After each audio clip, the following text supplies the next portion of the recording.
Alright, and we should be good. Gonna do another quick pre-work stream.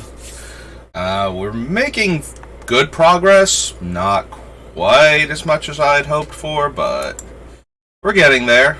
So today we are going for visions.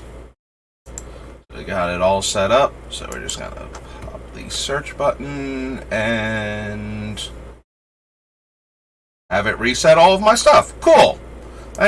Thank you, Wizards. Another quality product right up there with Arena. Alright, I guess we'll try this again. And visions. And add visions. And press search. Oh, wow, we actually got to visions cards. And no, I had a bit of a hiccup before where apparently, like, Microsoft Office didn't update when I wasn't looking, and it didn't want to let me do my Word document because it needed me to be me and not me. And if that sounds insane to you, it also sounded kind of insane to me when it was telling me that I couldn't edit it because I needed to be me and not whoever it thought I was.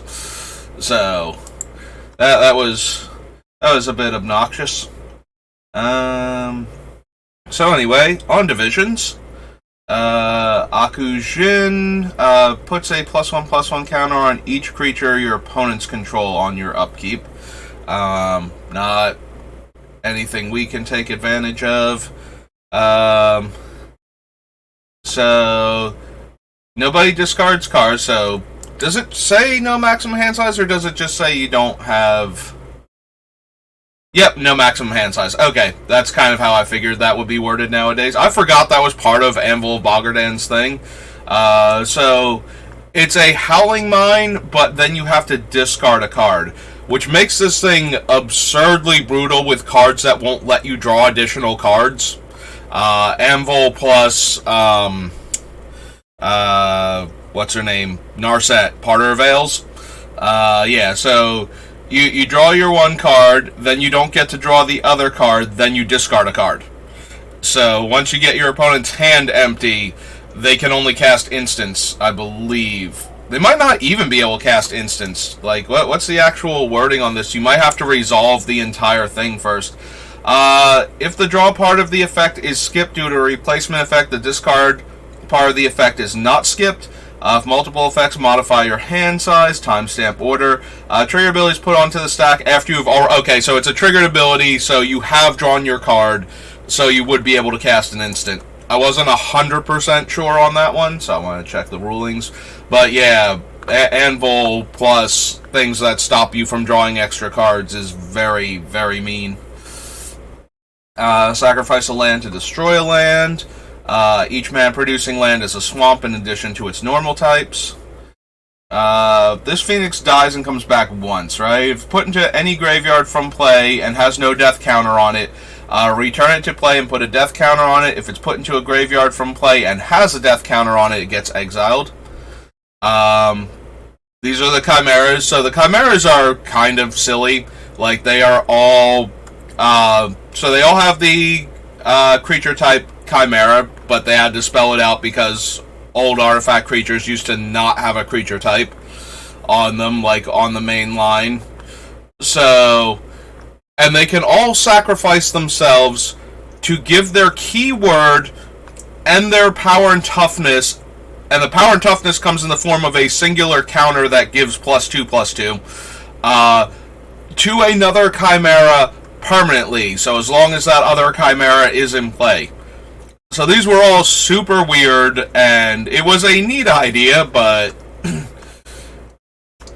definitely very, ahead of its time in that it creates one of those bookkeeping things that Magic has tried to avoid for so long, that they're now kind of embracing because a lot of the Magic games get played in digital form, where it's a lot easier to keep track of things like that. But they do try to make it functional in paper, things like the ability word counters as little punch outs and whatnot. But yeah, this was like their first attempt at that. And I'm kind of sad. I know it changes their functionality, but I'm kind of sad that retroactively they don't just put the counter on them. But they don't like to do errata like that changes the functionality of the card just to make it, make more sense in Modern Magic. So there's that. Brood of Cockroaches is put into a graveyard from play, pay 1 life, and return it to your hand at end of turn. Comes in play, return 2 forests you control to owner's hand, or sacrifice it. So, similar to the other cards, the opponent will just sacrifice it. We can't force them to bounce lands. Each player may play spells and abilities only during their turn. First printing of Coercion. So, if you've ever heard the term Keru land to refer to the Ravnica bounce lands, like original Ravnica bounce lands, so the white one of these lands is called Keru. It is like a specific type of like flatlands, I believe in Africa, is where the term comes from. So Keru is the white one of these. So they all come into play tapped. They all require you to bounce an untapped land that has the basic land type of the color they're associated with, and they all tap to add 1 mana of their color and 1 colorless mana to your mana pool. So that is where the term Keru comes from for referring to the Ravnica bounce lands, which are much better than these because you can tap the land for mana first and then bounce the land, so it doesn't set you back too hard the turn that you play these. But yeah, they serve similar functions outside of that. Cumulative Upkeep 1. During your upkeep, put a rust counter on each artifact target opponent controls. If the number of rust counters on an artifact equals or exceeds the artifact's casting cost, destroy that artifact. It can't be regenerated. If Corrosion leaves play, remove all rust counters from the game. So you may be looking at this thing and wondering, why is it red-black? And the answer would be, shrug. Early Magic set. Yeah. So, black historically has not been able to deal with artifacts. There was a tiny bit of artifact destruction. It's like Gate to Phyrexia, and then there is one other card that I think was in Mirage, but it might be in either Visions or Weatherlight, that lets you sacrifice like 2 creatures and spend 4 mana at sorcery speed to destroy an artifact in black. It's like Phyrexian Tribute or something. I forget if we saw it during Mirage, so it might be in Visions or what. But yeah, black traditionally does not do well with artifacts. So, and unlike a lot of the other early installment weirdness of Magic, where some colors just got to do things because they had a card early on that let them do it, black's inability to deal with artifacts stuck. Like, they weren't able to use like Gate to Phyrexia and Phyrexian Tribute as examples of, no, black can do it, it's just they have to be terrible at it. So yeah, so Corrosion is a black-red card because that's what it's printed as, but functionally it is a mono-red card and could have very easily just been red and 1 and had Cumulative Upkeep 1, and yeah, there's nothing actually black about the card other than that they put black in the casting cost. But since you need red to be able to cast it, it's not color pie breaking, it's just weird. It's like the reverse of a color pie break, where you're adding the other color to it, and it doesn't mean anything because nothing going on the card is in that color, but you have the color that stuff works in, so, like, this could have easily been a red-green card instead, and it would have made a lot more sense, since both red and green can hate on artifacts. Creeping Mold. One of the earliest, aside from Desert Twister, which this is a, like, downgrade, but also costs 2 less mana to cast. So, whereas Desert Twister could destroy any permanent, this one can only destroy what was originally the non-creature permanent types, because Planeswalker wouldn't be printed for years. But yeah, so it spells out the cards it can destroy.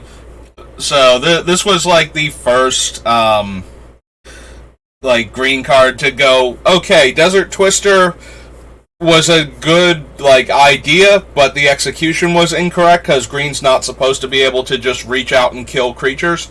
So we're going to make this card now as basically a fixed Desert Twister type of card. Crypt Rats is a pestilence that has little tiny legs. Dark Privilege gives the enchanted creature +1/+1, and you can sack another creature to regenerate it. Technically, you can sack the enchanted creature to regenerate it. A lot of cards early on, you used to be able to sacrifice them to themselves for their own ability, and that used to be like a relevant thing you could do. I mean, it still would be if they could. The downside, of course, is that you can misclick on things like Arena and Magic Online and accidentally sacrifice the creature you're trying to activate to its own ability. But they changed it so that because they felt it was weird that the creature could functionally eat itself in a lot of cases. Like a lot of the things that are being sacrificed, you know, it kind of negates the reason that you would sacrifice it if you sacrifice it to itself, but it let you get around certain things like control magic effects meant that not only could they not steal your other guys because you could just eat them and they wouldn't get your creature, but they couldn't even steal the guy that let you sack the other guys. Like they still wouldn't get anything because you would just sacrifice it to itself. For aristocrat style decks, being able to sacrifice the creature to itself gives you one more creature that you can sacrifice that isn't one of the aristocrat creatures. You know, like you want to keep your Zulaport Cutthroats and your Blood Artists around, but being able to sacrifice, you know, Nantuku Husk to itself after it's eaten every other creature just gives you one more trigger off of the aristocrats effects. But they didn't like the idea that most of these creatures are literally eating the other creature or conducting some sort of dark ritual, you know, not literally for mana unless, you know, you're using like Phyrexian Altar or Ashnod's Altar, but they're using the creature for as a sacrifice to whatever thing is giving them their power. So the idea that they can sacrifice themselves, like maybe sacrificing yourself makes sense in that regard, but in the eating yourself alive to gain power doesn't really work. So for the longest time they have changed that, and most creatures nowadays cannot sacrifice themselves to their own abilities. Every once in a while, though, you will find one that can, and it harkens back to the older cards where you could just sacrifice the creature to itself, and you got all of the extra little benefits that come with the ability to do that, which do come up from time to time, so it's not nothing. The other reason to sacrifice your stuff to itself is targeted removal that has other benefits doesn't give the opponent the other benefit. If you sacrifice the creature, like if it's the only target for the removal, then they don't get the other effects of it. So, you know, I've been playing a lot of Baldur's Gate Alchemy because that's the format that's currently ranked on Arena. And, you know, if you sacrifice your creature in response to like Grim Bounty or Improvised Weaponry, they don't get their treasure, which is, your creature is going to die anyway. Denying them the treasure is not nothing at that point, you know. So being able to sacrifice the creature to itself was actually kind of a relevant thing back in the day, and effects like that are why. That and, you know, not being stolen by control magic and all of the other fun stuff that I mentioned. If enchanted creature is put into any graveyard, that creature's controller loses an amount of life equal to its power, and you gain an amount of life equal to its toughness. Desolation. End of each turn, each player who tapped a land for mana during their turn sacrifices a land. If a plains is sacrificed in this way, deals 2 damage to that plains controller. Diamond Kaleidoscope is one of the more awkward mana fixing and ramping cards. So is a 4-drop, costs 3 to activate, creates a 0/1 artifact creature token named Prism, and you can sacrifice a Prism token and add 1 mana of any color to your mana pool. So, the convoluted and excruciatingly expensive way that this eventually gets around to ramping you. But it's still pretty cool, especially back then, because there were not a lot of token makers to begin with, and a lot of the token makers were, like, medium anyway. Like, compare this to the Hive, where you spend 5 mana to cast it, 5 mana to activate it, and you get a 1/1 flyer. Yes, the Hive is better most of the time, primarily because the creatures have an evasion ability and power, but, you know, for what you are spending, you're spending 1 less mana to cast it, and 2 less to activate it every time, and your O1s can be used to make mana on future turns. Seems a, like, comparable power level, roughly. But yeah, it's still weird and bad, but the weirdness makes it stand out a lot more than the badness does. 3-tap, target creature you control gets +2/+2 at end of turn. If that creature is in play, return it to owner's hand. If Vigilantes attacks and is not blocked, you may choose to have it deal no combat damage this turn. If you do, deals an amount of damage equal to its power to target creature. Elephant Grass. Black creatures cannot attack you. Non-black creatures cannot attack you unless their controller pays an additional 2 per attacking creature. I mean, we're already goading the creatures anyway. Also, this has cumulative upkeep, so it's a real tax on the mana as we're giving stuff away. And the stuff we're giving away would have to be black at that point, and would have to be killing the opponent without them attacking with... Yeah, too many hoops, and the card's not great anyway. Elkin Lair, I believe, is like Klein Bottle or Elkin Bottle, where it exiles the top card. Yeah, so a bunch of these cards are named after hypothetical mathematical constructs that would not function in reality, similar to the Mobius strip, where it can't actually be infinite because it twists in on itself, like that doesn't, but it's supposed to be infinite. The Klein Bottle is a similar thing, where the loop from part of the bottle passes through it in a way that does not break the surface that it passes through, type of thing. And so Magic has a couple of cards that use these constructs, but they change the name to be an anagram for the name. So Elkin Bottle from Ice Age is a Klein Bottle, and so this is Elkin Lair is a reference to Elkin Bottle.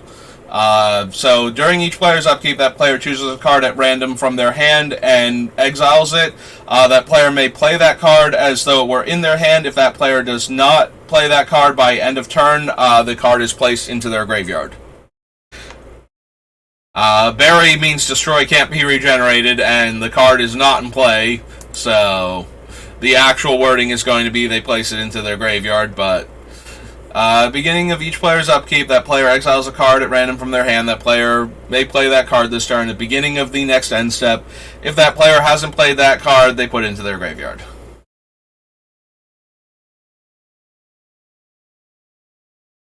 So yeah, it is a reference to the Klein Bottle. However, where the Elkin Bottle, where the Elkin Bottle gives you an extra card each turn that you have to play by then, this one messes with your opponent's hand by forcing them to play the card this turn. So, kind of similar to being on the receiving end of the new Orabrask, where one of your cards that you would have access to this turn, but it takes it from your hand before your draw step instead of the draw step card. So, that's kind of weird. Another weird card that we're not going to run just kind of distracted me with that for a minute. Like, I don't think I actually went over that the Elkin Bottle is, a hypothetical construct, the Klein Bottle, just with an anagram, and we will see the Bosium Strip, which is the Mobius Band. Later on, Bosium Strip I actually have a bit of an affinity to because of things I saw done with it back when it first came out. Not when it first came out, because we needed Tempest to come out, but there was a fun, dumb thing that you could do with it. Elven Cachet is the first reprint power level change for Regrowth. At 4 mana was way too much and didn't really do anything.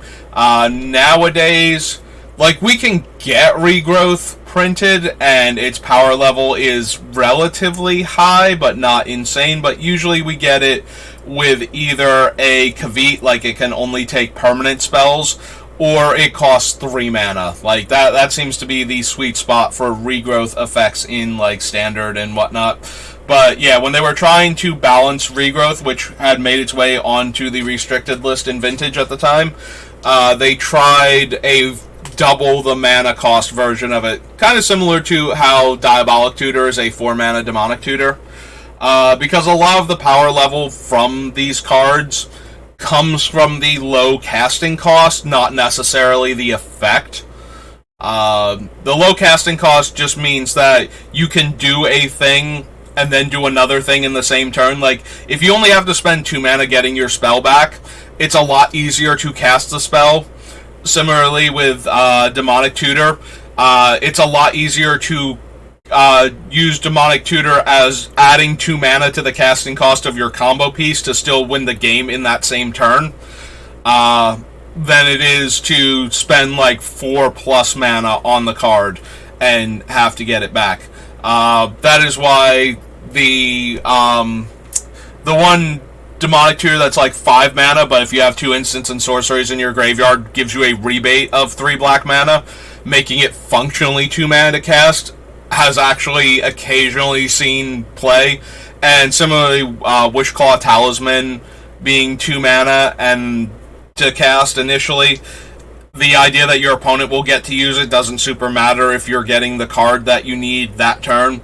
So it's the low casting cost that breeds the power, not necessarily the effect itself. Like, if you make the mana cost too prohibitive, no effect is actually good enough until you can circumvent the mana cost on it a lot of the times.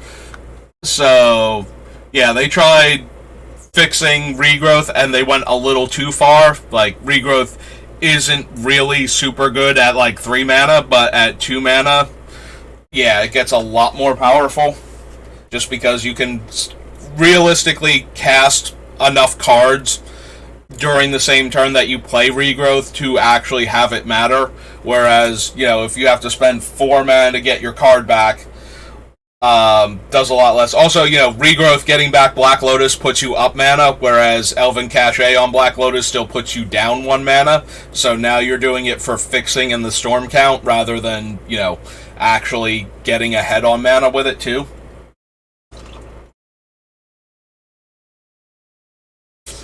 Emerald Charm. Untap target permanent. Destroy target global enchantment.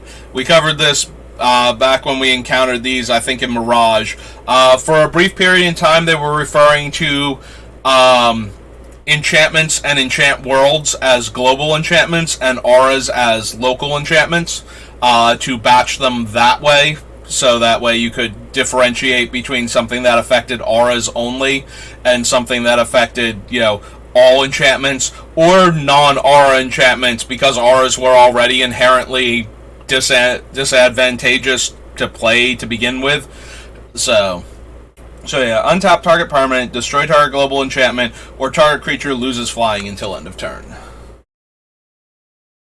2/2 flanking and can't block. +1/+1 until end of turn, draw a card next upkeep. Fire Blast, one of Red's best burn spells ever. Sacrifice 2 mountains instead of paying the casting cost, deals 4 damage to any target. Like, this thing, it is 6 mana, so it is nearly, it's not nearly impossible, it's highly unlikely in a lot of red aggro decks that you will cast this thing for its actual mana cost. But being able to tack on 4 damage after you've spent every single mana that you have and you still have this card in your hand is huge. Especially with how much of your opponent's life total you take away when you cast it. And because you are probably tapping out before casting it, so the opponent will probably have spent any preventative measures or counter spells or whatnot on your previous spells. And they might not have had a choice either. Like, Fire Blast might just be okay, well, you're going to counter the last Lightning Bolt or Chain Lightning out of my hand, but that's okay, here's Fire Blast. You're dead anyway. But yeah, if your opponent has to just hope that you don't have this and stop one of the other spells, then they're going to be in a very, very bad place. Fire Blast, easily one of the better cards out of Visions long term, because it's just a free source of 4 damage.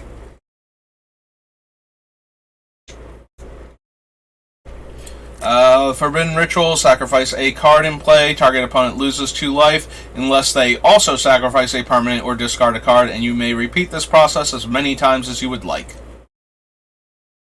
There is Funeral Charm. So Funeral Charm, I mentioned before, and Piracy Charm is the color-shifted blue version because of how Planar Chaos worked. But Funeral Charm is one of the very, very few cards that is an instant that can make your opponent discard a card. So target player chooses and discards a card, or target creature gets +2/-1, or target creature gains Swamp Walk until end of turn. The blue one, Piracy Charm, gives Island Walk instead to complete the color shifting of it. Discarding a card during your draw step is they don't print cards that do that specifically to stop that effect. Like, discarding a card during the draw step when you have no cards in hand means that you get to take away your opponent's only draw for that turn. Theoretically, they can still cast instants in response, of course. Like, it's those 2 cards, Greel the Mind Racker, and I think there's like 1 or 2 other ones that can do it. But they usually are very careful to make sure that the card is sorcery speed when it can make the opponent discard a card. They wanted the combat trick aspect of the +2/-1 to function as a combat trick, and they needed a black effect. And discarding cards from your opponent's hand, yes, at a 1-for-1 is not that huge a deal, but at the same time, the fact that it is any card, whereas a lot of the other ones, even Thoughtseize can't take your opponent's land nowadays. Like, that, all of them are like, look at your opponent's hand, pick a card with a specific subset of, criteria, non-land, non-creature, creature only, casting cost 3 or less, have to name the card ahead of time and hope that it's in their hand. Like, all of them have something. This one just gets a card out of your opponent's hand, of their choice, to be fair, but still. And because it does it at instant speed, you can take the card that your opponent drew, and that is why you almost never see sorcery speed discard effects, is to stop that specific circumstance from occurring. We went over this before with Anvil Bogarden and Narset. But if you take your opponent's draw step away, it forces them to have another effect that lets them get access to cards, or they're basically just locked out of the game when you have things like that, until they can deal with it. And if they couldn't deal with it beforehand with the cards that they already had, they probably can't deal with it now that they're not getting cards and you are for the rest of the game. So it creates a very miserable game state. There are a few things that really make Magic players upset about how the game went. Land destruction is super high. Infinite counterspells is super high. Discard is usually kind of up there, but if you can discard their draw step or stop them from getting their draw step every turn, that is an absolutely miserable way to... If you've ever played against Jace the Mind Sculptor, he doesn't quite do that, but it's kind of like he does that with his +2, where he looks at if you look at the top card of your opponent's deck when they're not winning the game, like you've already got Jace out, and you look at the top card of their deck, and you go, yeah, you can keep that. That is one of the worst feelings in Magic. Because you know, unless your opponent is very bad at the game, that the card you are about to draw is not going to do anything for you. So, it's just, you know you've lost, but you have to keep going, because you might be able to get out from underneath this with what you have. Like, eventually Jace has got to put, like, a good card on the bottom, and there will be another good card after that, is the hope. But you're losing so much ground, and it's just such a miserable way to play a game of Magic. Like, Jace +2 and leave the card on top is one of the most demoralizing things in Magic. So, things that interfere with the draw step and make sure that your opponent has bad draws or no draws at all, really right up there with worst ways to lose a game of Magic that you actually technically got to participate in. You know, when you don't draw lands and you never cast spells, or you draw so many lands that you only cast 1 or 2 spells and those things don't matter because you didn't have any other spells to back them up. Those almost feel like complete non-games, but where you drew land and you drew spells and you were doing stuff and the opponent was doing stuff and suddenly you got locked completely out of the game are some of the more miserable ways to lose a game of Magic. And so they try to print discard that is not instant speed, specifically to not have that show up. They've also been printing counterspells at higher casting costs or less consistent functionality, and land destruction at higher casting costs, because those are also ways that make the game absolutely miserable when you lose. I mean, I like a good control deck, and I understand that they need to, you need to have ways to stop combo decks, because sometimes it doesn't matter if you destroy the piece of it. If the combo is resilient enough, it still goes off. So sometimes you need to make sure the combo piece never makes it into play. Like, I've been playing blue since, 1994. I was playing mostly green-black, but I did like blue, and I did want counterspells, because they seemed really powerful, and I liked the idea of that.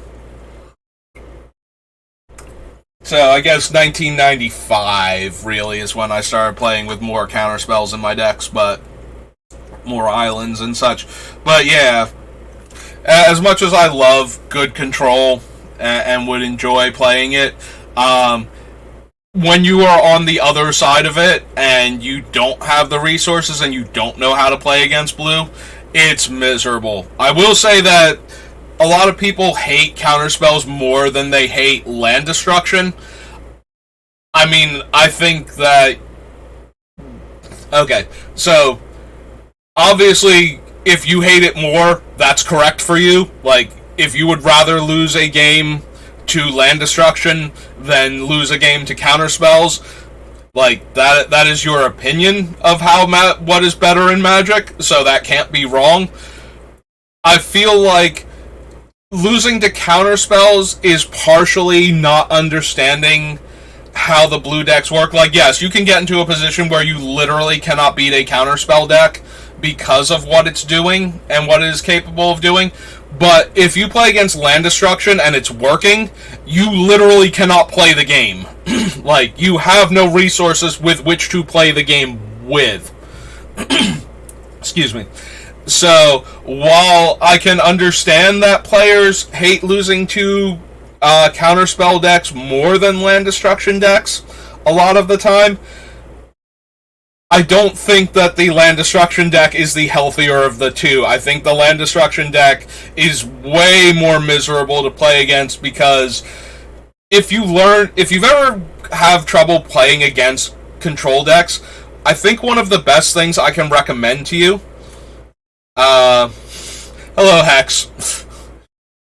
I think one of the best things I can recommend to you is playing with a good control deck, like copying one and playing with it, and seeing what it looks like when it loses.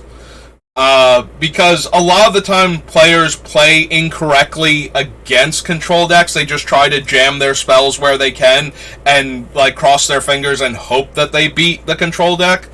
And and they don't realize that you can actually overload a lot of control decks. Like, just because they have answers doesn't mean they have all of the answers all of the time, and if you know what it looks like when they lose, it's a lot easier to get them into that position.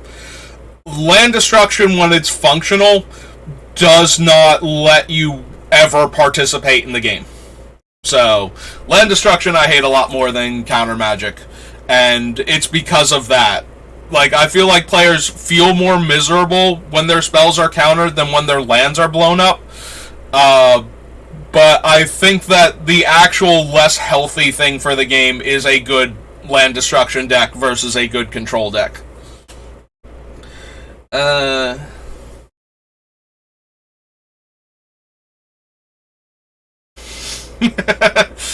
Yes, combo decks have a lot harder time going off if they have no mana to spend on their combo pieces.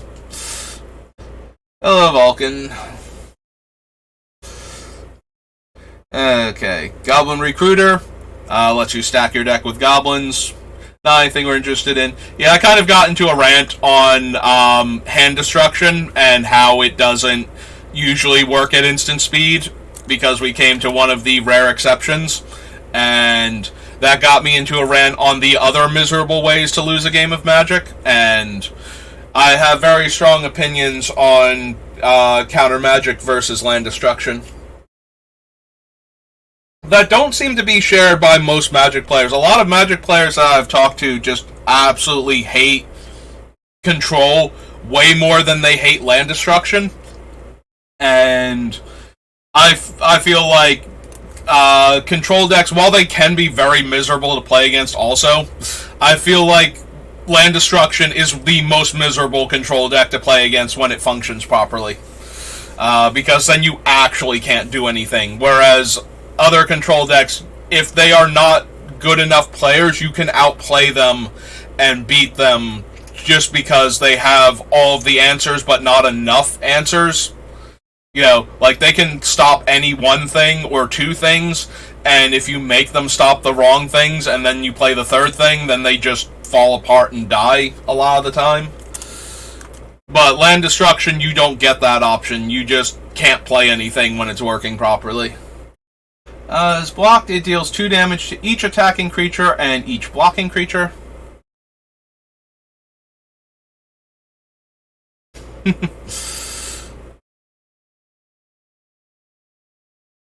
Well, you know, your creature was scary, though. Like, Path to Exile was like the only possible option, even though you were obviously missing the primary color of your deck. You had to be scared of that one creature and fix your mana for you. Choose one. Destroy target artifact creature, or all attacking creatures get +1 power, or target creature with power 2 or less is unblockable this turn. Cumulative Upkeep red. Blue creatures cannot block creatures you control. Non-blue creatures cannot block creatures you control unless their controller pays an additional 1 life for each blocking creature. Helm of Awakening makes spells cheaper. 5/5 that can't block. Return X swamps you control to owner's hand. Infernal Harvest deals X damage divided any way you choose among any number of target creatures. If sweep were not an ability word, this would retroactively have sweep for your swamps. There's another one of the chimeras. This one gives vigilance. Gave vigilance even though vigilance wasn't a keyword back in the day. But it still gives that ability to the creature. Cumulative Upkeep 1. If you play any other cards, you have to sacrifice this, and 2 mana, gain 1 life. Sacrifice all of your permanents and discard your hand. Target player loses 5 life. Witch Leeches. Like, I've come across a lot of leeches, and I don't think any of them made it into this deck, but which leeches are we talking about? The ones that make your spells cost... Oh! The color leeches from Invasion. They only last for a single turn, and most of them are not, like, good attackers. Like, if I... Aside from the Jade Leech, giving that to, like, the green player, they don't really do a lot of damage when I give them away, and making their spells cost one more mana for one more turn doesn't really do a lot in the deck.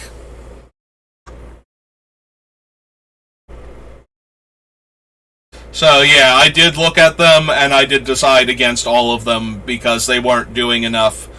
Yeah, the Beamtown Bullies only gives the creature for a single turn, so they get exiled at the end. Yeah, otherwise I'd be putting in things with horrible upkeep triggers also that don't let the opponent sacrifice that creature. Like, I give people Force of Nature and Lord of the Pit all of the time with this deck if it worked that way. But yeah, no, end of turn, the creature gets exiled if it's still in play, so I either have to get it killed in combat, or steal it back from the opponent and sacrifice it, or just let it get exiled, and none of those are conducive for certain effects in the set. So yeah, leeches are out because of that. Red gains pro-red. Did I miss anything? I kind of went through so Catabac Winds has phasing, and creatures with flying cannot attack, block, or use their activated abilities. No, I don't think so. 3/2 flash. Cookus is a 3/5 trample during your upkeep. If you do not control at least one keeper, deals 3 damage to you, and attacks this turn if able. Poor little Kaisku Drake. Its name is literally an anagram for Sucky Drake. Like, I think that was actually intentional on the part of Wizards. I believe that was confirmed somewhere, is that he is a sad little creature. He is a 4-mana 2/2 with flying, and you can spend green once per turn to give him an extra toughness. He's also half of Vioshino Dragon. He combines with the other one, Spitting Drake, in order to form Voltron. Voltron here being a very angry flying dragon, although I don't think it's particularly powerful. We'll have to check when we get to it. Leadbelly Chimera is the Trampler. Each 1 damage dealt to Lycanthrope gives it a -1/-1 counter. During your upkeep, remove one of the counters. Red, Lightning Cloud deals 1 damage to target creature or player, only if you cast a red spell, and only once for each spell. Or put a pressure counter on it. Sack it, deals 1 damage to target creature or player for each counter on it. Regenerate it, and it gets a -1/-1 counter. Enchanted creature has trample. If all non-wall creatures you control attack, enchanted creature gets +* power until end of turn, where star is the number of attacking creatures. Damage would be dealt to enchanted creature, destroy it. Natural order. Again, we don't want our own spells, we want to give them away. Also, green, not exactly notorious for terrible abilities on creatures. For the most part. I mean, there are some old ones that were bad, but 99% of the time it's the black and the red creatures that have all of the weird drawbacks. Necromancy is a raise dead. Put it into play. Use this ability only during your upkeep and only if it's in your graveyard. There's Necrotal, which we can add to the list. I don't know which ones exactly we're going to be using, but Necrotal is certainly one of the things we could use. The one thing against Necrotal is it is actually a terror, not a dark banishing, so it also can't target artifact creatures. Ogre Enforcer cannot be destroyed by lethal damage unless a single source deals enough damage to destroy it. Panthers are a 6/3. Comes into play with X counters, can't block, and cannot attack unless you pay 1 per counter. 0/3 for 0. During each player's upkeep, that player sacrifices a creature, or that player loses 5 life, and you sacrifice Pillar Tombs.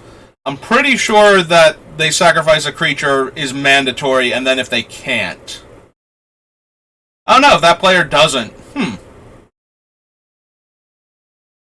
So, at the beginning of each player's upkeep, that player may sacrifice a creature. If that player doesn't, they lose 5 life and sacrifice Pillar Tombs. And then it's just about the World Enchantment. I could have sworn it was the other way around, where it just went away once one of the players didn't have a creature to sacrifice.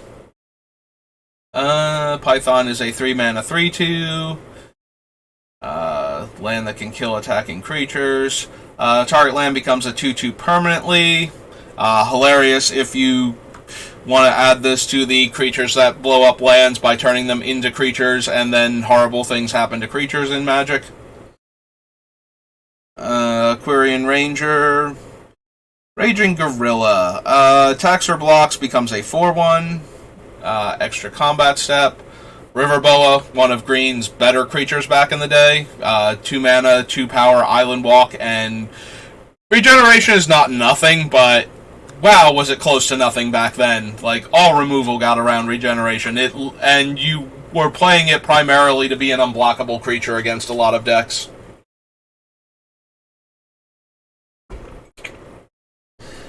Deals X damage divided any way you choose among any number of target attacking or blocking creatures without flying.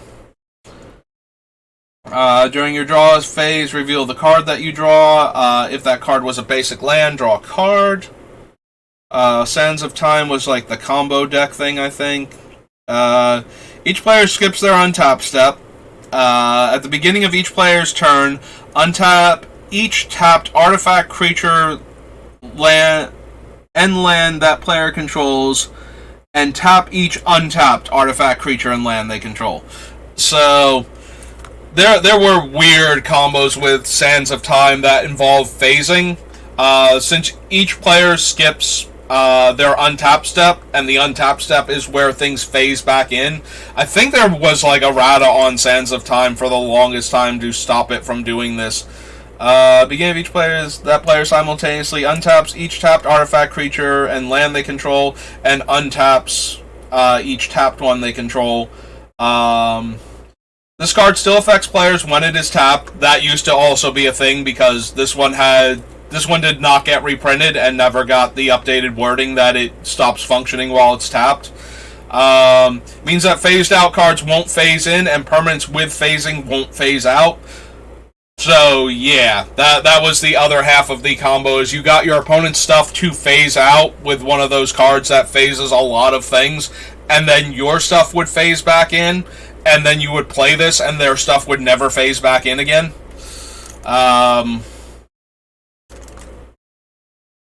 So yeah, Sands of Time was a weird, janky combo piece, and I'm pretty sure it had errata on it for the longest time to stop it from doing stuff like that. But then Wizards was like, power level errata is kind of not where we want to be at either. We want the cards to function, as written as much as possible. So, similarly to how they once had Time Vault function like Magose the Water Veil. And then they changed it back to how it was originally worded, and now it does infinite combo shenanigans again in Vintage. Yeah, Sands of Time had a errata like that on it. Also, my beloved Great Whale for my recurring Nightmare decks, they took away the power level errata, and now it just untaps all of your lands if it comes into play. Well, 7 of your lands, which is usually all of them, if you're cheating it into play. 1 damage to each creature target opponent controls. Soul Ring with an additional 3 mana tacked onto it. Makes X/1/1 snake tokens. Target player cannot play lands this turn. Draw a card next upkeep. Top 4 cards of your library into your graveyard. For each creature card put into the graveyard this way, all creatures that attack this turn get +1 power. Gives reach, and you can cast it with flash, but then you sacrifice it at the end of turn. There's Spitting Drake. +1 power until end of turn, only spend 1 red mana this way. Squandered Resources, part of the Drain Life deck with Prosperous Bloom. You can sacrifice your lands for mana, and then you would cast Natural Order, and you would have no lands in play, so you would get 5 basic lands into play, untapped, tap them for 5 mana, sack them for 5 more mana, spend 4 of that, 10 mana that you just got, cast another Natural Order, or not Natural Order, Natural Balance, whichever the one from Mirage that we saw when I was discussing this combo deck.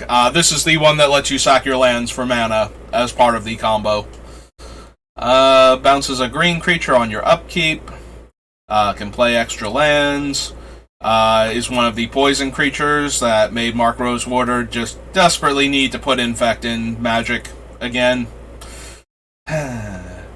Flanking and Haste. 3/3 first strike, and it takes away first strike from other creatures, just for added good measure. I mean, granted, it's a 5-drop, but definitely one of the more potent combat abilities for, limited purposes. Not only is it a 3/3 first strike, but you can't use another 3-power first strike creature with, less than 4 toughness to get into combat with it. I guess if they got into combat with each other, they would defeat each other still. They would both lose first strike, but that's about it. So, another creature with lore. Also 5 mana. Slightly different stats than the Bard. The Elvish Bard from Visions. Oh, wait, he's only flyers. I'm looking, I'm going, there was something about him, and yeah, I always gloss over the word flying on his text.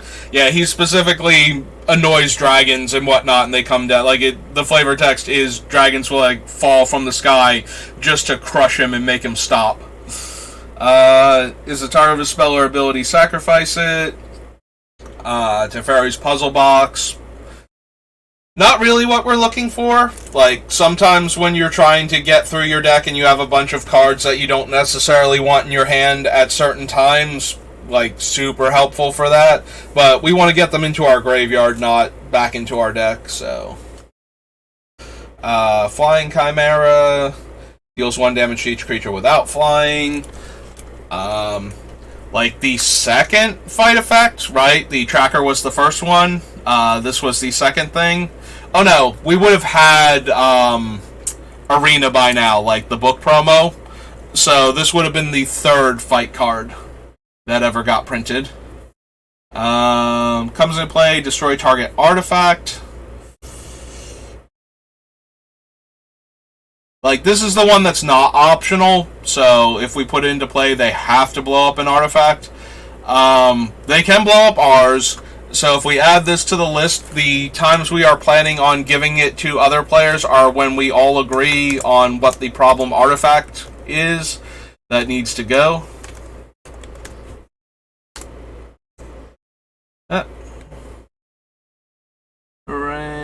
Oh, I accidentally put an extra A in there. Orangutan. O-R-A-N-G. Oh. Yeah, okay. Good job, me. Put an extra G in there, too. Sacrifice Mind Sucker. Target opponent discards a card at random as a sorcery. Vamp Tutor.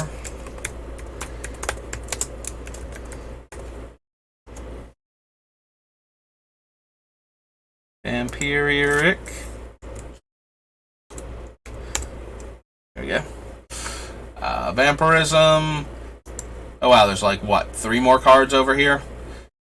Vioshino Sandstalker. In case you're wondering why all those Vioshino from Urza Saga block bounce back to the hand, it is because this is the first one. Via Shivan Dragon just has fire breathing and green for defensive toughness boosting version of fire breathing. I don't even know what to nickname that one to. Flying, sacrifice a creature, regenerate it.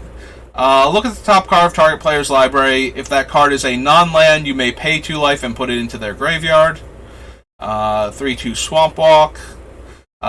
Sacrifice a creature. Target creature gets +4/+2. And all attacking creatures with flying get -2/-2 and lose flying. Alright, made it through Visions.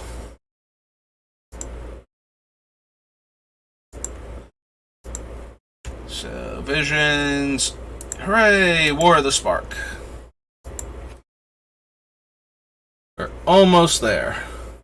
We just gotta get through like 15 Zendikar sets. And then we'll actually finally be on to deck construction. As long as it's your turn, gets first strike, sacrifice a creature, gets +2 power, return target creature or planeswalker card from your graveyard to your hand, or do both.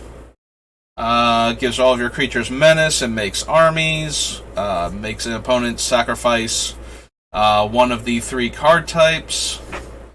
Enters the battlefield, put a land from your hand into play tapped. Makes wolves and pumps wolves. It's difficult to block. Makes the land, what, a 9/9? Band together. Lifelink haste.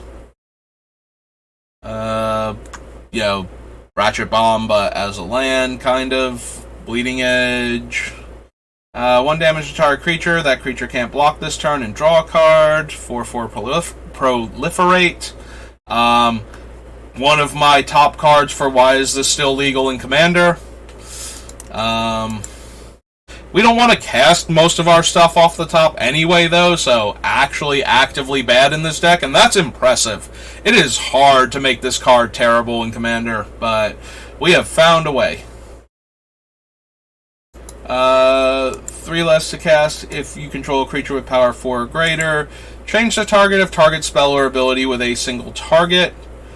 So very cheap to cast when we have the Bullies out, and the Bullies are the primary thing we want to protect.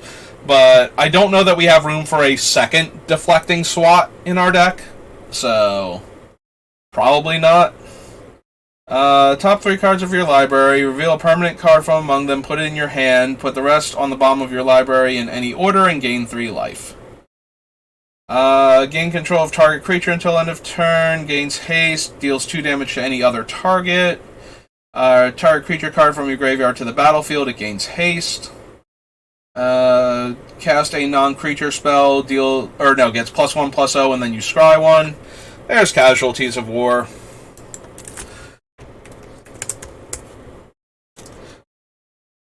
So now that I've mentioned it, almost every time I've come across something that destroys multiple permanents or multiple types of permanents, it's finally time to add it to the list.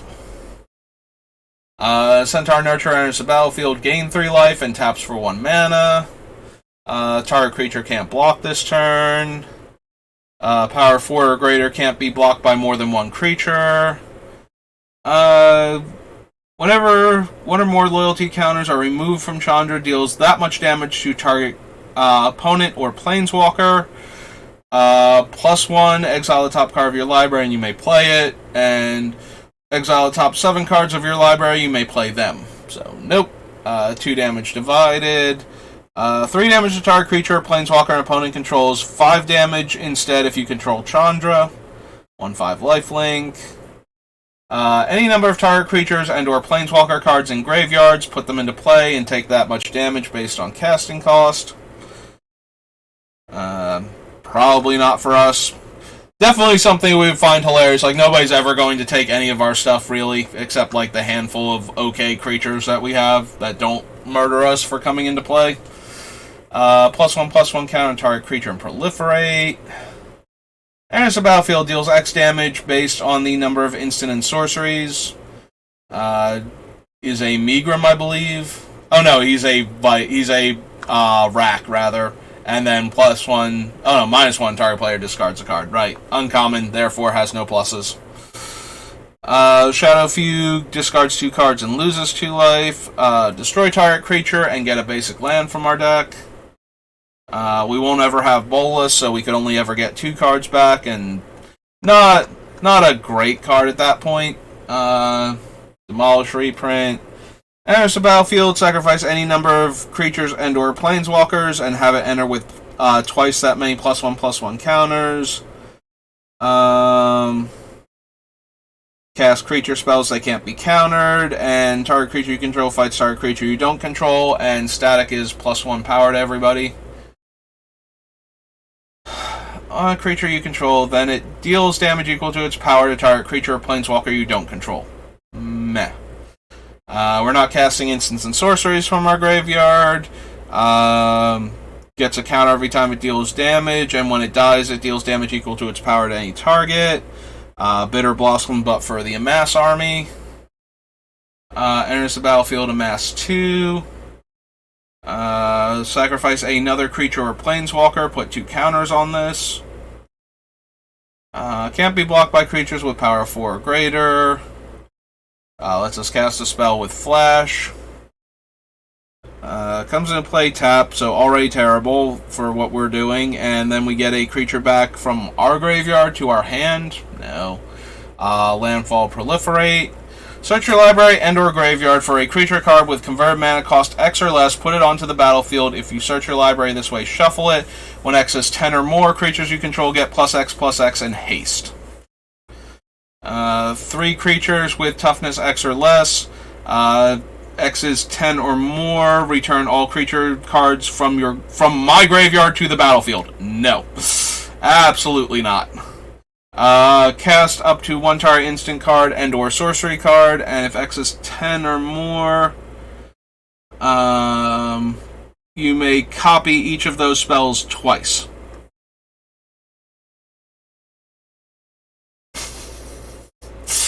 Thank you, Vulcan. But it's still not using fire, it's using grass, or forest, so it's fiber-based at that point, which makes it even more disgusting. Less likely to be lethal, and more horrifying when it is.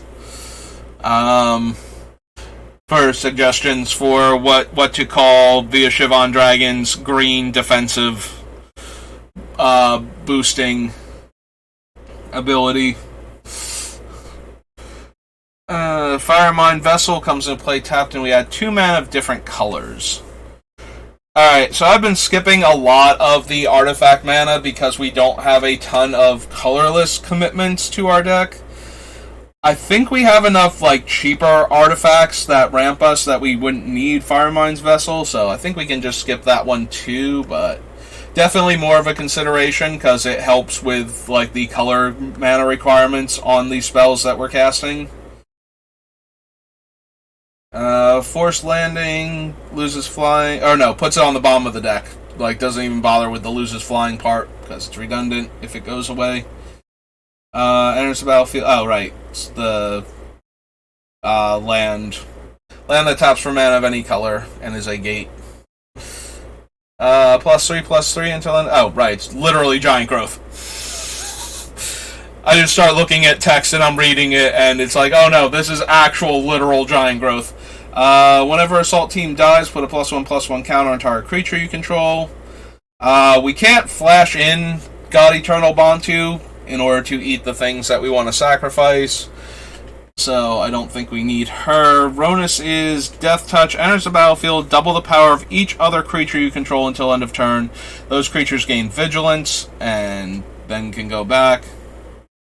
Oh right, the red one, since Hazoret didn't die, is the Raise Boars. Spells your opponent's cast cost 2 more, and makes the opponent lose 1 life every turn. First strike and masses when it dies. Sacrifice a creature or planeswalker, deal 4 damage. 3/2 dies to Amass 2. Draw and discard, discard 1, draw 2, and Amass 1. There's Ilzarg. Ilharg. I wanted him to have a Z in his name. I could have sworn he was Ilzarg. Ilharg, the Raised Boar. So this is the one that sneak attacks when it attacks, but it is putting them into play, so that's not anything that we want. Enters the battlefield, Amass 2.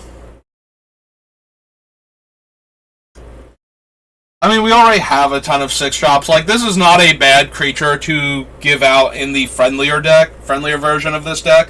We give them a 4/5 they have to attack with, and they get a 2/2 left behind. But I think we have better options for that, and certainly cheaper ones. red source you control would deal damage to a permanent or player, deals that much damage +1, and then she deals 2 damage to any target. 3 damage to target creature and scry 1. Each creature with counters on it has tap add 1 mana and puts a counter on it. Is a null rod and then can animate your artifacts. And then gets you one you own from outside the game. Karn's Bastion, we are not... Counters matter, so we don't need to proliferate. Don't need Ghost Form, 2/2 Death Touch. Tax, put a +1/+1 counter on it, then make goblins equal to his power.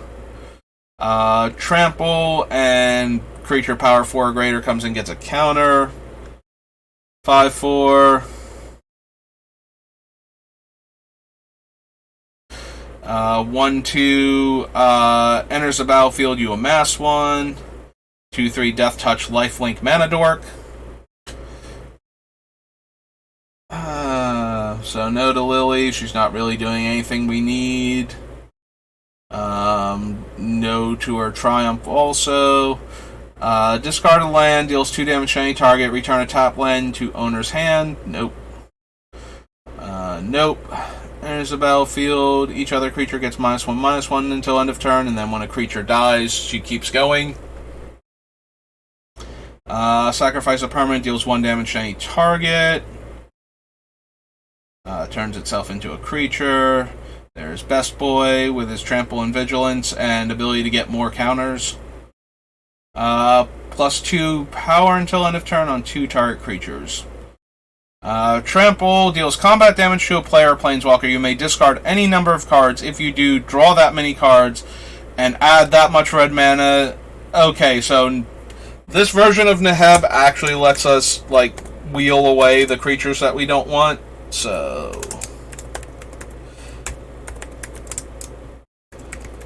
he is potentially going to make it into the deck. Gives out a counter and makes the land tap for mana. Nissa, not really doing anything that we care about. Search your library for up to 2 basic land cards. Instead, for 3 if you have Nissa, reveal those cards and put them in your hand, so no. This Ob is an Underworld Dreams and kills a creature and makes them draw.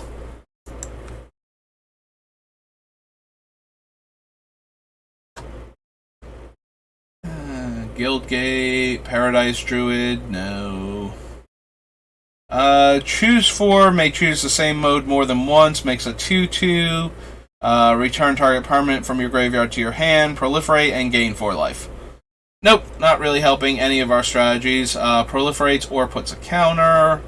5 counters from a permanent. Or not even, like, artifact, creature, planeswalker, or opponent. So, not even permanent specifically. 6 mana 7/6. 2 mana 2/1 that filters. 3 mana 4/3 that can attack alone. I think this is slightly better than the other ones that we have on the list, so if we are going to use anything besides the dinosaur for this, it will be this one. They might not make it, we might not have room for anything that works that way, but if we're going to consider them, we should consider what is probably the better statted one. Because the other one I thought was a 3/4. Maybe they're the same, maybe they're both 4/3s and they just have different names. I have to go back and check, but... attacks, it gets +X power, where X is the greatest power among creatures you control. Flying enters the battlefield, look at the top card of target player's or target opponent's library. Gives haste, and target creature gets +2/+1, gains haste, and you scry 1. In case you're wondering, creatures will lose haste if you -1 her, and that causes her to go away. So that is why she gives haste with that ability, even though she's giving haste already. Gets +2/+1, gains haste, and you scry 1. What a weird coincidence. Her spell and her ability are the exact same card. Masterless. Creature attacks you or a planeswalker you control. Each dragon you control deals 1 damage to that creature.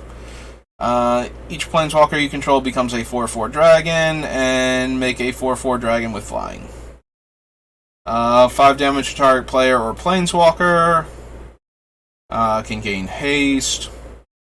Blocks a creature with flying, gets +2 power. Deals 2 damage, you gain 2 life. Destroys a creature or planeswalker.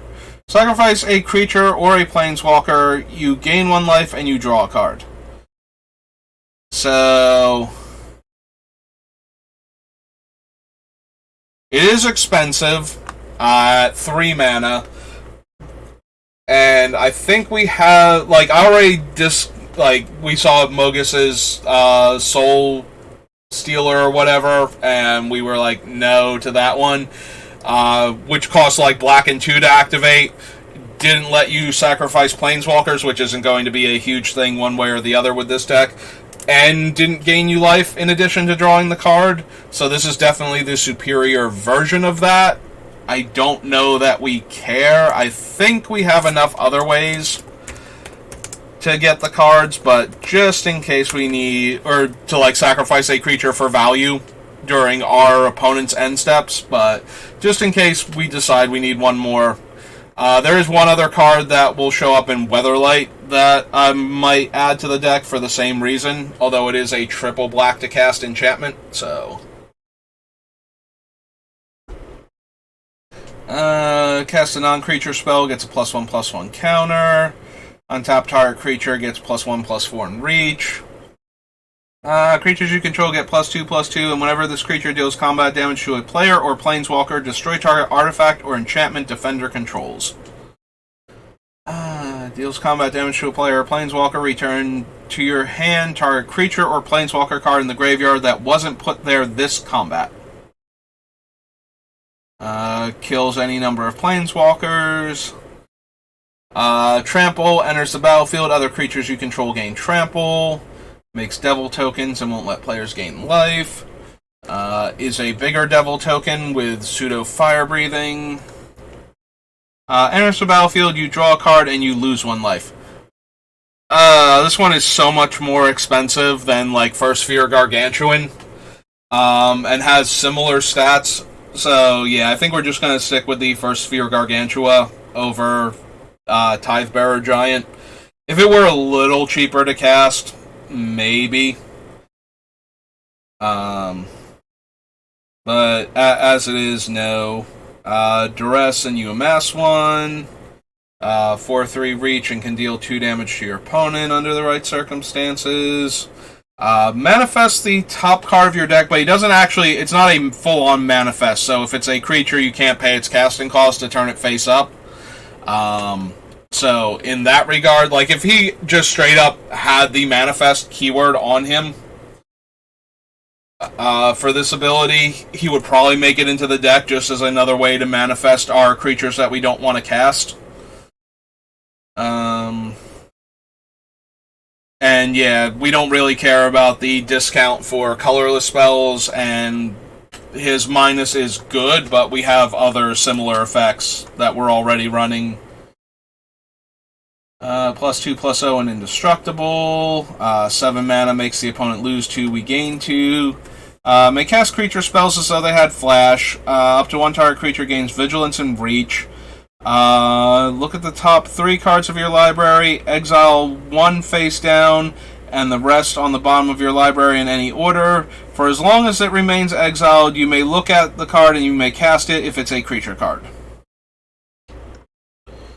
X-tap, discard a card, look at the top X cards of your library. You may put a creature card with converted mana cost X or less from among them onto the battlefield, put the rest on the bottom of your library in a random order. No and no. Top card of your library, if it's a creature or planeswalker, reveal it and put it in your hand. If you don't put it in your hand this way, put it on the bottom. Grants your zombie tokens Death Touch. Makes 1/1 Death Touchy assassins that kill planeswalkers when they hit them. Voska's finisher enters the battlefield. Destroy target creature or planeswalker an opponent controls that was dealt damage this turn. Alright, so we have a couple of cards like this. This one lets us kill planeswalkers that were damaged. So, we can add it to the list and then decide which ones work best in the deck. Notable that we can't have the opponent, like if we give one of our bigger creatures to the opponent and it survives combat, we can't give them Vraska's Finisher to kill our own creature as the creature that was dealt damage. It cannot work on our stuff. So it can't work on the stuff of the player that we give it to. But it can, like, if we give them a smaller creature and it gets blocked just because, you know, the other player doesn't want to take damage, then we get to either flash in Vraska's Finisher or use one of the untap effects on the Bullies and give them Vraska's Finisher and kill the larger creature that got into combat with it. So, in that regard, we can use it. Most likely, though, we are going to choose the ones that just kill a creature that was dealt damage this turn, so that way we can force the player to kill our other things that we gave them, or kill our own things by flashing it in. Notably, this one does not have flash either. That's going to hurt its chances, even if it can kill planeswalkers, because the only way we can flash it in is off of the Beamtown Bullies. Like, we can't flash it in from our hand to destroy, like, a creature that an opponent controls that was dealt damage this turn. Mass deals damage equal to its power to each non-army creature. So, no. Alright. Despite how wordy that set is, we made it through it relatively quickly. And now we get to go to Weatherlight. Yeah, I still have time. Alright, onward then.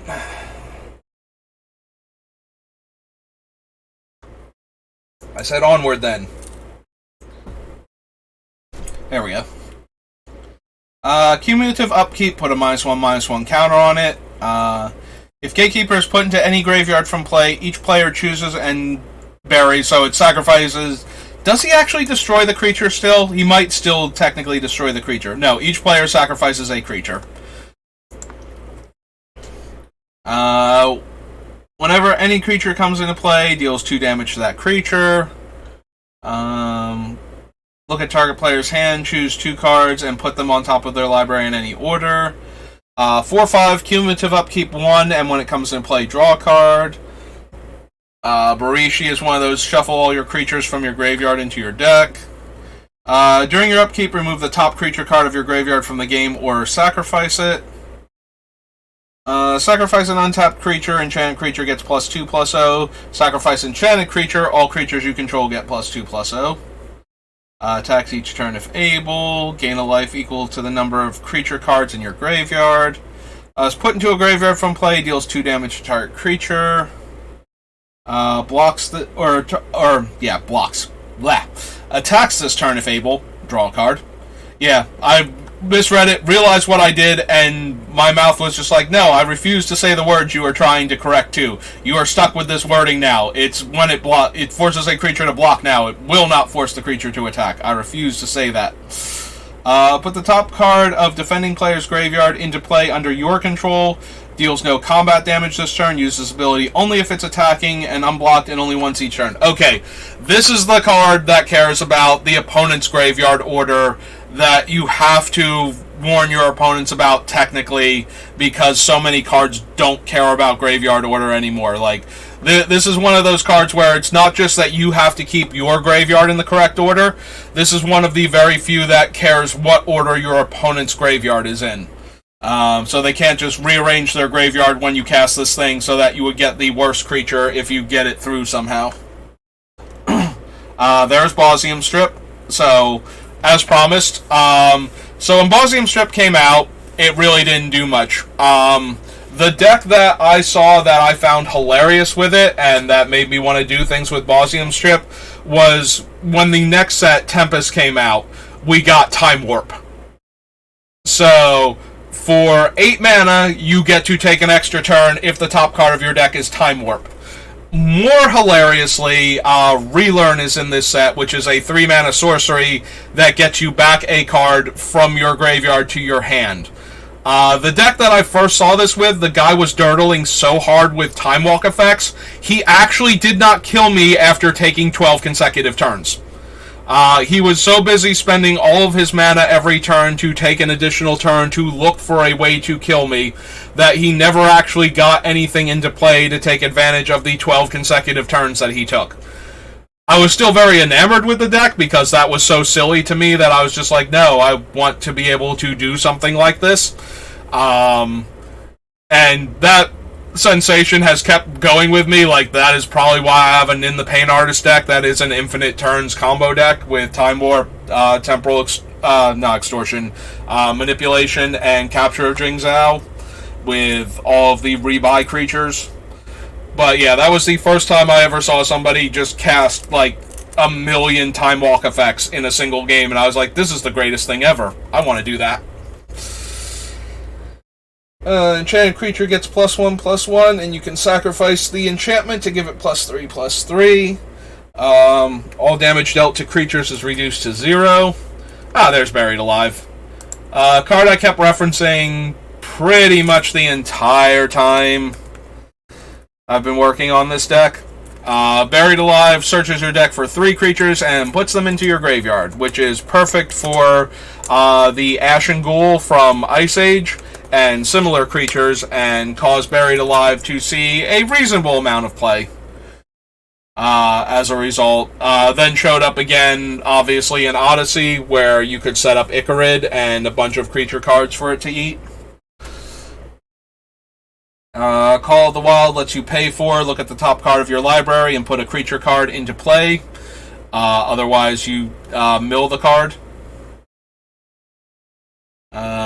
So, again, we desperately don't want our creatures in play. I'm looking forward to not having to keep saying that every time we come across one of these really good cards that puts the creature directly into play or lets us cast it from exile. The downside to the Beamtown Bullies is that all of these cards are so awful for them. Like, they just kill me so brutally.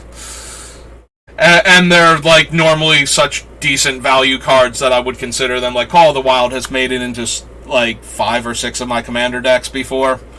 I don't think it's in any of them. The one it would be in is Rorikh Thar, and I think it got cut because I was trying to scale back non-creature spells in them a bit.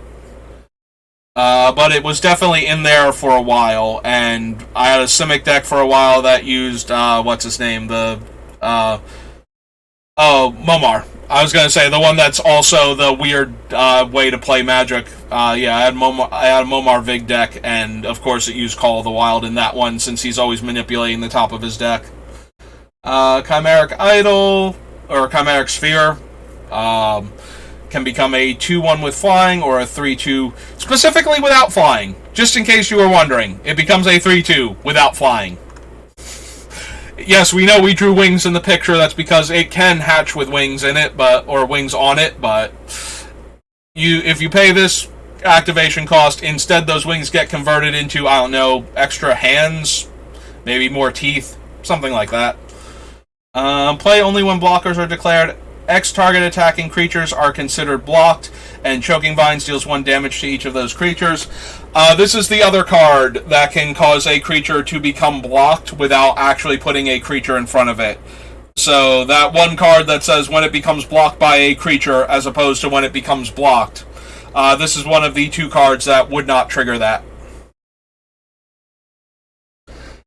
Deals 2 damage to each other creature you control during your upkeep. No.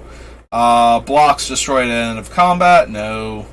Upkeep, remove the top creature card in your graveyard from the game or sacrifice it.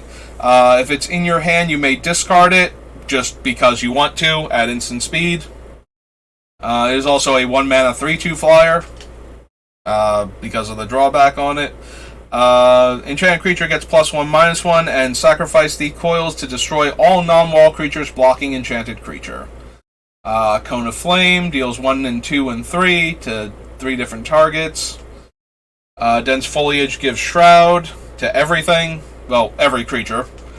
Gambit is flip a coin, target opponent calls heads or tails. If the flip ends up in your favor, double the damage dealt by a source you control, otherwise prevent all damage from that source. Whenever a creature is put into a graveyard from play, deals 2 damage to that creature's controller. Doomsday, but, not what we're doing. Target creature loses flying until end of turn. Sacrifice downdraft, deal 2 damage to each creature with flying. Is blocked, it gets +3 power and trample. Switch the power and toughness of target creature until end of turn. Comes into play, choose and discard a land or sacrifice it. Same problem all those other ones have. It's the opponent's choice. They will just sacrifice it. Each creature you control cannot be blocked by more than one creature. Bury target creature that was damaged this turn. Creatures you control have haste. During your upkeep, Festering Evil deals 1 damage to each creature and player, and 2 black, sacrifice it, deals 3 damage to each creature and player. Flame Whip, the very first way we could ever turn a creature into Prodigal Sorcerer, we put in the correct color, then Urza Saga rolled around and we were like, no, the heck with that, we're putting it back in blue again. Also noteworthy that you can sacrifice the Fire Whip to have the Fire Whip deal 1 damage to target creature or player.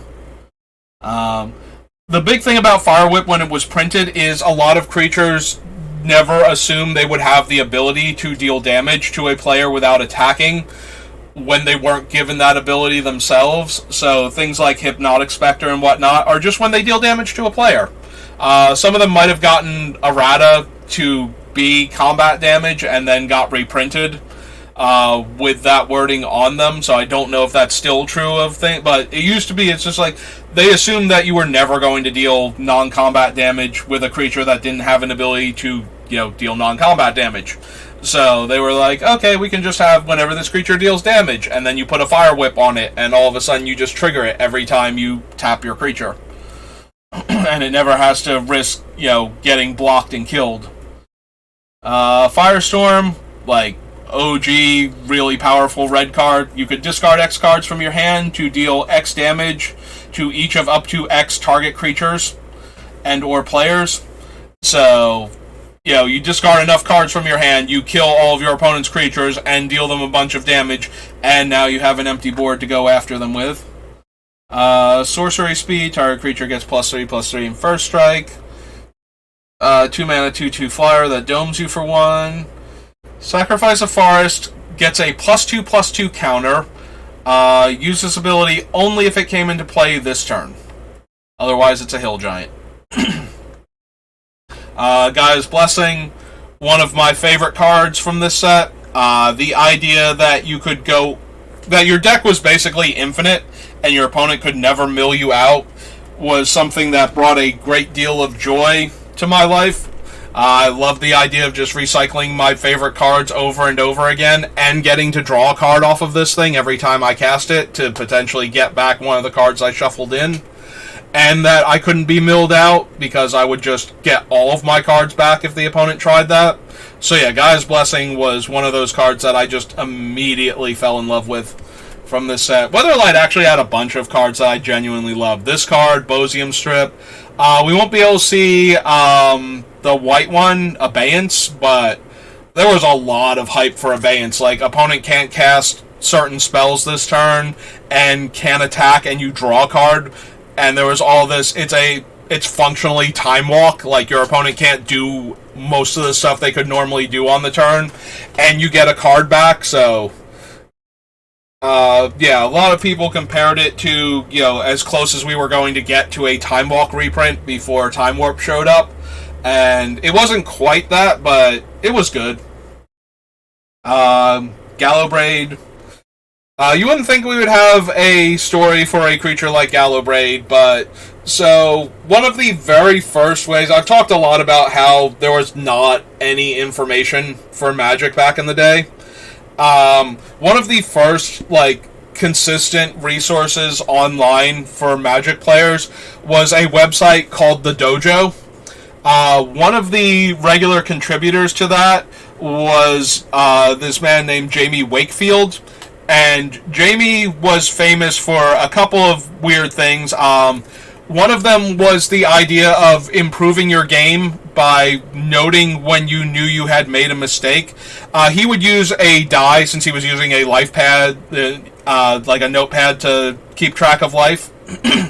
So he had a dice next to him, like a 20-sided die, and he would adjust it up one when he felt he had made a, like a serious mistake, like actually punted in the game.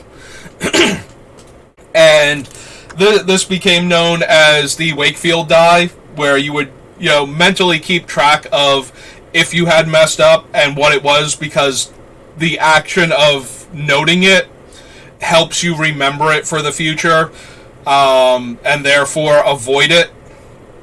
Obviously, if you're adjusting it for every single different mistake, it's less likely to help you remember any given one of them. But it did make you conscious of the idea that you needed to slow down and actually think about your plays, like you were going too fast and you missed something that you should have seen. So there was that.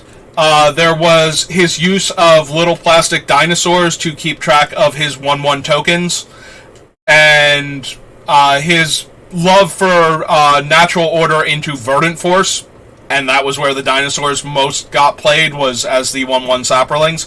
But he also had a deck that ran both Morinfen and Gallowbraid, because they were very efficient bodies at the time. Like, old magic creatures are terrible. So a 5-mana, 5-power Trampler that only costs you 1 life, and then 2 life and 3 life, but, was very similar to Juzam Djinn in its function, and allowed, for a very aggressive creature. And similarly, Morinfen, who is Gallowbraid's sibling, is a 5/4 flyer for the same mana cost and cumulative upkeep 1 life. So those two were also, he built a deck around those two as the finishers for a black control deck shell. So when I see Morinfen and Gallowbraid, I tend to think of him like Verdant Force and Natural Order have more other things in my mind that connect them also. Natural Order being like the thing you use to get Progenitus, and Verdant Force being a card that I have signed by the artist where they drew a little top hat and came. I actually met DT Lorezi during Grand Prix in Philly. It was a team Grand Prix, and this one guy who wanted to go had recruited me to be on his team. I had a good weekend. The rest of the team did not, but I won all of my games in the main tournament, so I felt good about that. Like, I won each of my matches. So the fact that they lost, the other two matches, and therefore our team lost, was not great, but at least I was winning, so I felt like I showed up and did my part.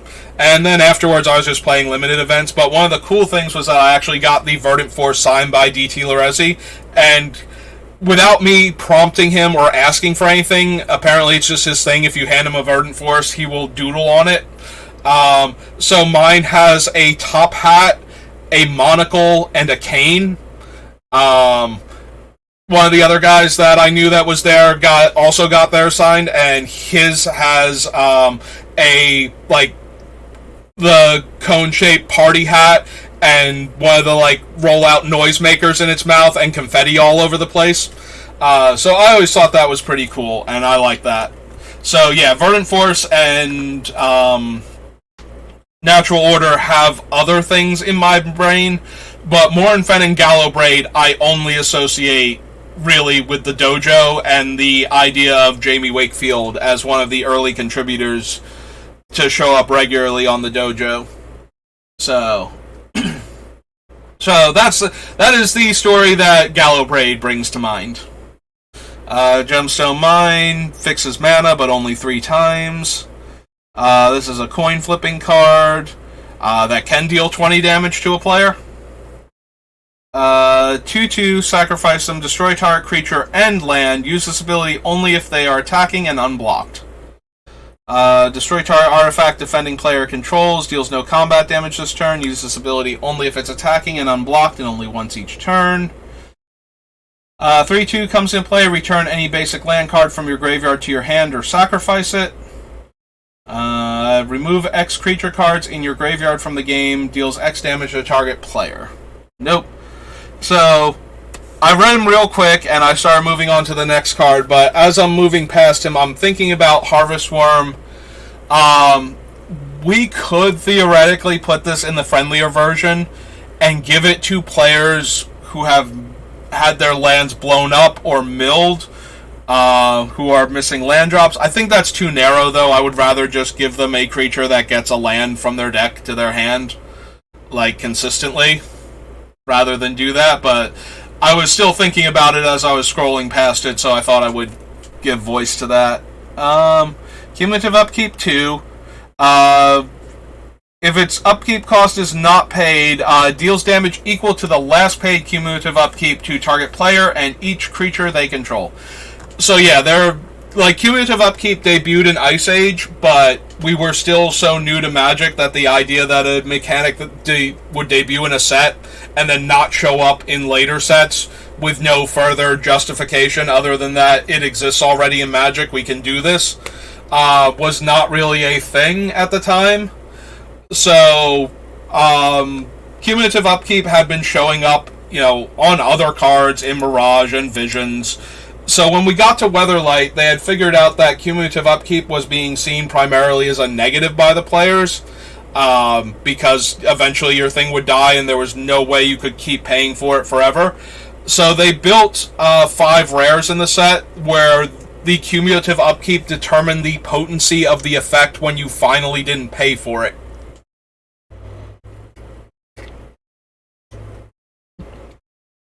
So this is the red one. So yeah, you pay 2 every turn, and when you finally can't pay for it, it deals damage equal to the amount of mana. I believe it's the amount of mana, not the number of age counters, but we can double check that. Where X is twice... Okay, so it is based on the number of age counters, but because of the way they changed age counters to work, so it's twice the number of age counters, then -2, because you would put the counter on it before choosing whether or not you paid the cumulative upkeep. But it's for how many times you paid for it, not for how many counters are on it. So the last time when you don't pay, that counter doesn't count, so since you're getting twice X counters, you subtract 2 from the total. Beginning of each combat, or end of each combat, not beginning. Destroy all creatures that blocked or were blocked this turn. I think if we do that, a lot of our cool creatures will just get through unblocked, rather than or chump blocked. So they won't. Although if they get chump blocked, they would still die. So that's super helpful. But yeah, it's still kind of awkward, and I don't think it's what our deck wants. Comes in play, choose and discard a creature card or sacrifice it. Same problem as all the others. Is put into a graveyard from play. Each player chooses and sacrifices a land they control. There is Infernal Tribute. So Infernal Tribute is another one of those cards that I rarely get to use but genuinely love. It lets you sacrifice any permanent card and draw a card. So Black has a lot of negative card effects stapled to its cards with good bodies or good upside to balance them out a lot of the time, or very efficient casting costs. So the ability to sacrifice those creatures or any permanent really when they get out of hand, super helpful. So Infernal Tribute is one of those cards that I've always had a soft spot for. Like I said, I could see putting it in this deck because it does let us, grab our creature back and sacrifice it to draw a card, so I'm going to add it to the list. But like a lot of the other decks, the triple black in my 3 color deck might stop it, combined with having other cards that do similar things that are easier to cast or have other interactions in the deck besides just being able to sack the creature and draw a card. Gives a creature flanking until end of turn. Attacks, untap all creatures defending player controls. Unaffected by summoning sickness, comes into play, deals 4 damage to you. Alright, so we have a bunch of creatures like this, and most of them have evasion abilities, which makes me not want to bother with a 4-mana 4/4 haste. It's fine, it's not amazing. And the not amazing part just boils down to, like, that's what's going to stop this from actually making it into the deck. Like, I do like it, but I don't think it's doing quite enough for this deck. It deals 2 damage to each attacking creature, or deals 2 damage to each blocking creature. When it dies, everybody may pay mana and put that number of squirrel tokens into play. The squirrel tokens are 1/1s. I think this might legit be the first squirrel token maker. I don't think there was one before Liege of the Hollows, and then we took a little while, and then we got Deranged Hermit. So yeah, I think this was the first squirrel token. I think Waiting in the Weeds was supposed to be squirrels, but the artist turned in a picture with cats on it because they weren't specific enough when requesting the artwork, so it wound up making cat tokens instead. Either that, or they were supposed to be unnamed, like, beasts, like they were going to be 2/2 beast creatures, but they were very clearly cats, and it's just like, oh, okay then, they're cats now. But yeah, I think Liege of the Hollows is the very first squirrel token maker. Tap a creature you control, gets +1/+1 until end of turn. I was about to say untapped, and I'm sure that's in the actual thing now, because you used to not be able to tap things that were already tapped to begin with, so they wouldn't have needed that wording on it. But now you technically can, so just to make it so it functions properly and you don't go infinite with it just by targeting a creature. Sacrifice Lalamore Druid, untap all your forests. Lets you pay 2 to find another copy from your deck. Lotus Veil. So, there is a fixed version of this card now that came out, like, 1.5, 2 years ago, something like that. Might be 3 years at this point, because it might have been, I believe it was a core set. When it comes into play, you have to sacrifice 2 untapped lands or sacrifice Lotus Veil, and it taps for 3 mana of any color. One of the things that happened when the 6th edition rules changes came along, so Lotus Veil actually has errata to it to make it function the way it was originally intended, because the way it is worded when the 6th edition rules changes happened is you can skip your land drop for the turn and play a Black Lotus, is how this worked, but you have to use the mana immediately. Like, you can't save the mana for a subsequent turn. So they had to power level errata this thing to stop it from being a skip your land drop Black Lotus, like actually full on no drawbacks.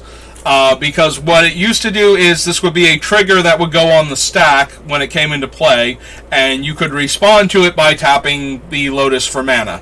So they had to make the sacrifice as part of it coming into play. If it would enter the battlefield, sacrifice 2 untapped lands. If you do, put it onto the battlefield. If you don't, put it into Owner's Graveyard. So yeah, like that was, and there is another one called Scorching Ruins, which we'll see a bit later, that taps for 4 colorless mana. So you put either of those 2 into your deck, and yeah, Lotus Veil was an insane amount of money when the 6th edition rules change happened for a couple weeks before they realized what they had done and fixed that real quick. But yeah, Lotus Veil and Scorching Ruins were doing ridiculous amounts of work. Mana Web. Whenever any land target opponent controls is tapped for mana, tap all lands they control that can produce any type of mana that land can produce. Is it still choose an opponent? No. Whenever a land an opponent controls taps for mana, tap all lands that player controls that can produce any type of mana that land can produce.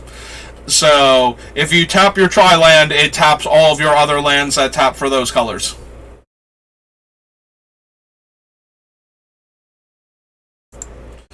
Meraxes of Keld has power and toughness each equal to the total number of untapped artifacts, creatures, and lands you control. So yeah, Meraxes is, his power and toughness fluctuates all over the place. You don't want to cast spells after he's gotten into combat, because he might just explode on you if you're not careful. You definitely have to watch what you're tapping for mana when. Mind Stone. Again, we don't have the serious colorless mana requirement, so I don't worry too much about that. I would rather have, the Signets and whatnot as our 2-drop mana rocks. One 1/1 flyer and can pay a life to regenerate it. There's Mournfen, as promised, 5/4 for 5, flying and cumulative upkeep 1 life. Has power and toughness equal to 1 plus the last paid cumulative upkeep. Alright, so this is another one where the cumulative upkeep is a bonus, and, you know, this took me a while. Like, Hex had asked me about this card in the previous thing and why I wasn't running it, and I could not remember what it did, and then I remembered it's this dumb thing that Hex has, like, just sitting around that they really like, so... Yes, one Volley Ooze is not anything our deck is actually trying to do or remotely interested in. It is the green version of the cumulative upkeep as a bonus rather than a penalty. Remove the top card in your graveyard from the game. Enchanted creature gets +1/+1 until end of turn. Each player draws a number of cards equal to the number of creature cards in their graveyard. Necrotog eats dead things. Null Rod is, of course, the Vintage All-Star. It does nothing very, very well for artifact decks. 2/2 Swamp Walk damages a player. That player discards a card. Red double X and sacrifice it. Destroy X target lands. One of the most brutal land destruction cards ever printed. At 3 mana to activate it, it is a Stone Rain that you had to spend 2 mana on the previous turn. Every 2 mana after that, it starts getting out of hand. Also noteworthy for the humorous artwork as a visual pun on the American Gothic with the, like, dour-looking old farmer and his wife in front of their homestead, where here the orc seems to have burned down their house by accident. Or maybe the wife did because she was busy out here getting ready to bop the husband for not doing what he was supposed to be doing and left something on fire in the house because they're orcs. And either one of them could very easily be responsible for this. In fact, they're orcs. It might have been intentional. Like, it might not have even been an accident. They might have set their own house on fire for reasons. Removes the bottom card of target player's graveyard from the game and sacrifice it. Remove target card in any graveyard from the game and draw a card. Cannot be... 2/1 Fear. 3/6. Comes into play with 4 shell counters on it. Upkeep, remove a counter. When it has no shell counters on it, it's a 1 mana 3/3 flyer. Alright, so here's Rogue Elephant. When Rogue Elephant comes into play, you sacrifice a forest or you sacrifice Rogue Elephant. It's a 1 mana 3/3, so you combine this with turn 2 Rancor on this, and you try and kill your opponent before they cast Perish or Hibernation. Blocks or becomes blocked by any creature, deals 1 damage to that creature at end of combat. There's Scorching Ruins, taps for 4 colorless mana. Also has the same errata for the same reasons. Serrated Basilion is Serrated Arrows as a creature, so you tap to put a -1/-1 counter on the Basilion, and you put a -1/-1 counter on target creature. So eventually, you know, you'll go to put the second counter on it, and it will die, and so will hopefully at least one of your opponent's creatures. 3/3 Flanking. Return X target creature cards from your graveyard to your hand and lose X life. Remove the top 3 black cards in your graveyard from the game instead of paying its casting cost. Deals 3 damage to target non-black creature and you gain 3 life. This one saw a bunch of play when this was first printed. Because there was not a lot of graveyard recursion at the time, like, obviously you have, like, Animate Dead and Necromancy and whatnot, but if you weren't using those cards, the ability to just exile 3 cards from your graveyard in order to cast the spell for free, actually pretty potent of a play. As with most cards, if you can cast a spell for free, and the alternate, like, you know, ignoring the mana cost, and the cost that you are paying instead of the mana cost, the more negligible it is, or the more potent the effect is, the better it makes the card regardless of what its original printed casting cost was. So yeah, 6 mana, deal 3 damage to a non-black creature and gain 3 life isn't that impressive. Doing that for free, though, because you had some cards in your graveyard that you weren't using, being able to delve 3 cards to cast this spell, and ignore its mana cost entirely. Seems pretty good, though, and it actually was, especially when you consider that Contagion was still around also, so you could exile a black card in your hand from the game to give, to put two -1 counters, divided as you choose among up to 2 target creatures. Steel Golem.